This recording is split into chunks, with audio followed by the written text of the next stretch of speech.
se empieza a mostrar las actividades propias de los niños, los pasatiempos, sus actividades lúdicas y evidentemente la arquitectura del lugar en donde están.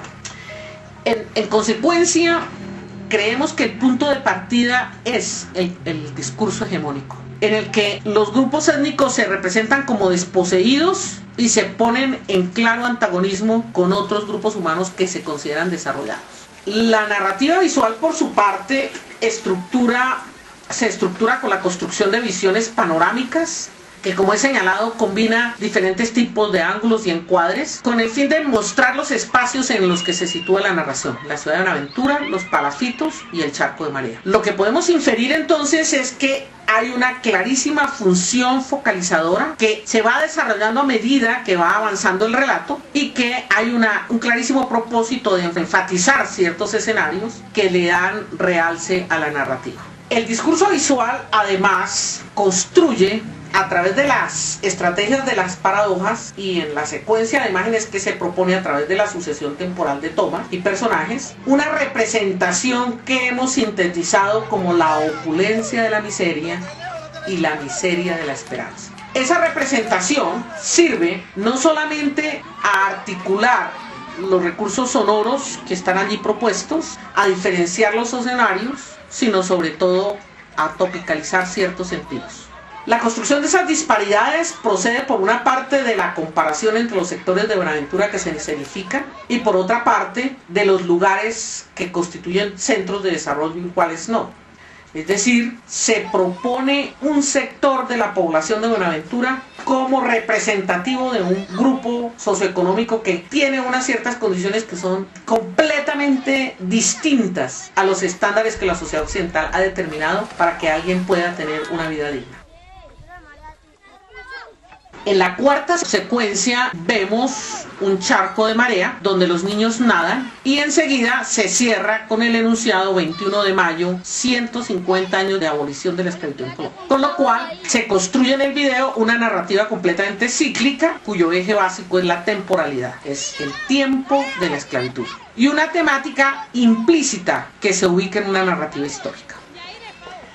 Las condiciones de vida de la población del barrio Cristóbal Colón, que es justamente donde está el charco del que estamos hablando, se representa en contraposición con la ciudad de Buenaventura, con el centro de la ciudad de Buenaventura, en relación con la inactividad, la cual se focaliza fundamentalmente en la imagen del ocio del adulto, la cual evidentemente contrasta con la actividad caritativa de quienes visitan la zona y evidentemente con la actividad lúdica de los niños.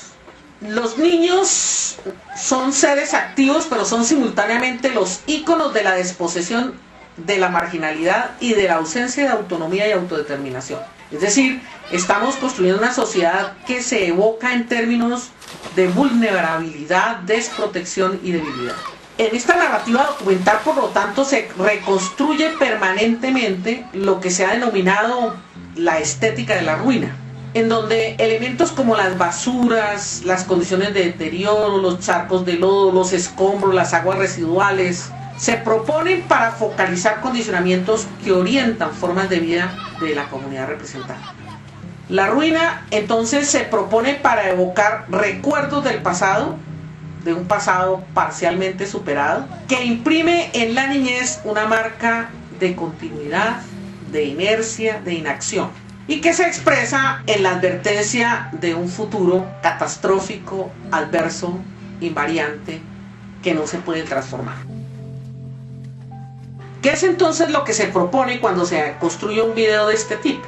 Aunque la construcción del video se formula espaciotemporalmente y tiene en algún sentido esa construcción espaciotemporal como el eje de la contextualización, lo que se silencia a lo largo de todo el video son los condicionamientos históricos que determinaron esas condiciones de esclavitud y luego la supuesta eliminación de la esclavitud, y se evita sistemáticamente la reflexión que procede de poder poner en relación los modos como la cultura occidental concibe el progreso con el acceso concreto que esas comunidades tienen o no a los recursos de los que la comunidad requeriría en el supuesto de que quisiéramos igualarlos a los procesos de desarrollo en Occidente.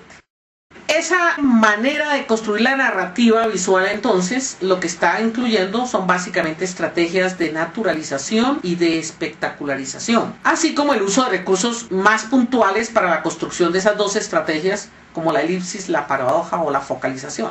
El efecto, entonces, consiste en que podamos comprender esos fenómenos que se representan socioculturalmente sin que haya una controversia, sin que haya una reflexión. De manera que lo que se hace es conjugar emociones y representaciones, de suerte que se pueda hacer usufructo del sensacionalismo que produce la representación de unos escenarios que sirven para legitimar unas condiciones de vida que aparentemente son así, han sido siempre así y seguirán siendo así.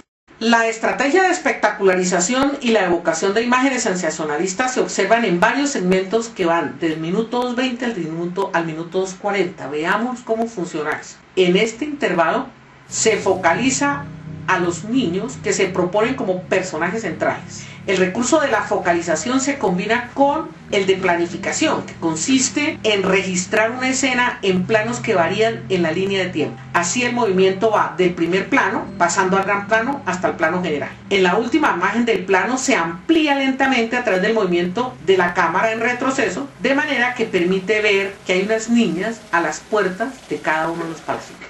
Con la elipsis visual, básicamente, se construye la paradoja. El recurso consiste en suprimir unidades gráficas con el fin de que quienes estamos visualizando reconstruyamos una representación de lo que se propone y le otorgamos relevancia a una unidad semántica particular.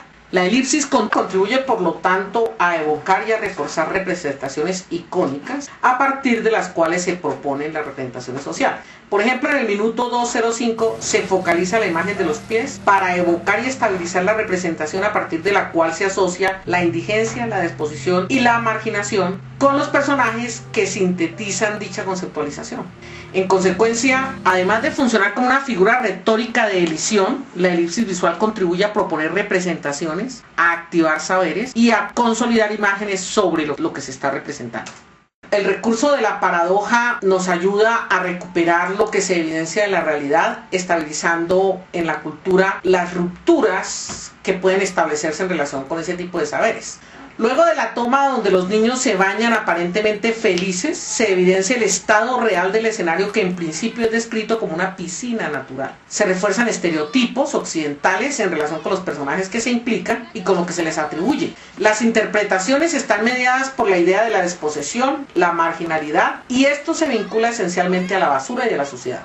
La construcción de tomas y los efectos de choque que se apoyan en recursos como el encuadre general, el ángulo picado y las formas en que se ubica la cámara en distintas espacialidades propuestas, contribuyen a focalizar ciertos aspectos y a generalizar lo que se está focalizando. Como ustedes pueden ver, es a través del manejo del zoom que se constituye en este caso el recurso de la focalización y la generalización.